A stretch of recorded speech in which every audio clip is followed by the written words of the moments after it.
So this leads me to the last model um, of engineering teams that I've seen, which are the managed engineering teams. And this is what and and in my experience, I think that this is a great method to choose in building out your engineering team, because you have a pod of engineers. You have a product manager, you have a software architect, you have full stack engineers, you have designers, you have DevOps, and that engineering pod works extremely closely as one for the autonomous for the autonomous um, you know for the autonomous application development, for the UX product design, and for really finding that product market fit.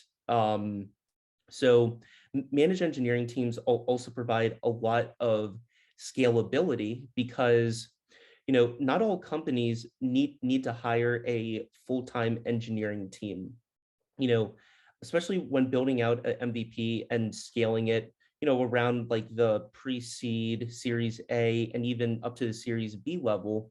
Sometimes it really only takes, 20 to 30 hours or one or two sprints a month to build out your engineering team and grow out your product.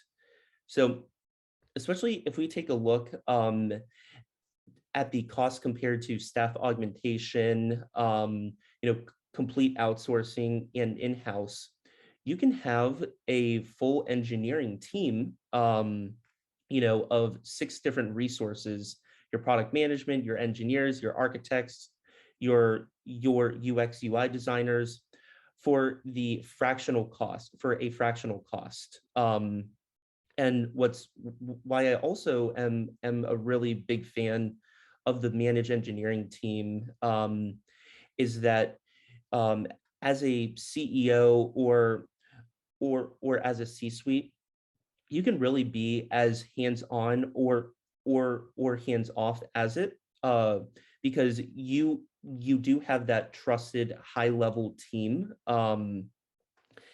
Now there especially for a very, very large company, there may be a long-term cost. However, for the scaling startup, for the MVP, Series A, and even Series B, in my experience, the best way to build software products is through managed engineering teams, because of that fractional capability, because you can flex in and out resources based on your startup's need and your product needs. So now I'm going to dive into some of the kind of cost-effective engineering best practices. So especially when building out your tech stack, you have to think about how the tech stack can align with your labor costs.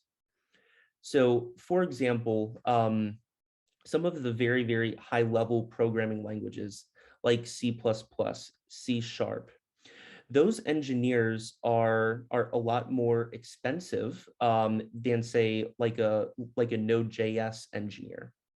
Just for a comparison, a C++ and C# engineer is around $120,000 a year, whereas a Node.js engineer, and Node.js is the largest community. They have a lot of open source packages. That's around $86,000 a year. So especially for those companies kind of scaling off of the ground and just starting up, you do really want to make sure that your that your tech stack align with your labor costs. Further, you also have to think about some potential kind of tech debt in the long haul. Let's say that you start off with like a PHP backend, but a TypeScript front end. as your product scales, that could cause some potential issues, some tech debt. So what I recommend is choosing one programming language like JavaScript and sticking with it across the board. And not to mention that excuse me, that JavaScript engineers are a lot more cost effective than other programming languages.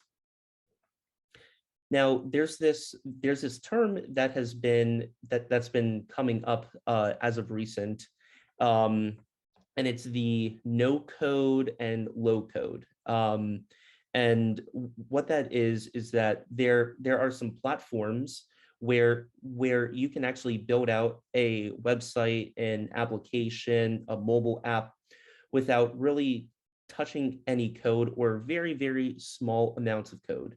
Um, so my take on no code and low code engineering is that it is absolutely awesome for that startup founder or for that startup team that is on a very tight budget, and they are looking to get product market fit.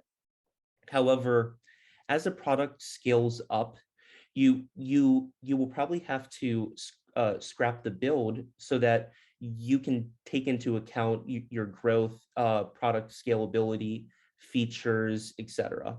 Um, so the big takeaway here is, make sure that whatever tech stack that you choose, whether it's like a JavaScript, whether you use Amazon Web Services or Azure, take really take note at all of the costs and see where you can save money, like an Amazon Web Services startup program, credits and things like that.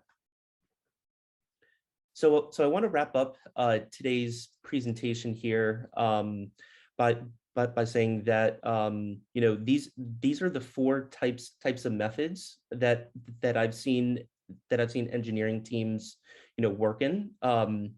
All all of these types of teams, whether it's in-house or outsourced or staff augmentation or managed engineering teams, they they they can all work well. However, you really want to kind of tailor in on what works best for you. And in my experience, launching 10 plus products, because of that flexibility and the scalability of managed engineering teams, and especially at a fractional cost, that's definitely my recommendation and take on it. So feel free to reach out to me on LinkedIn. I have my information there, or by email, matthew@octaria.com. And I would be happy to meet and share more about managed engineering teams or some other best practices to help your individual engineering team.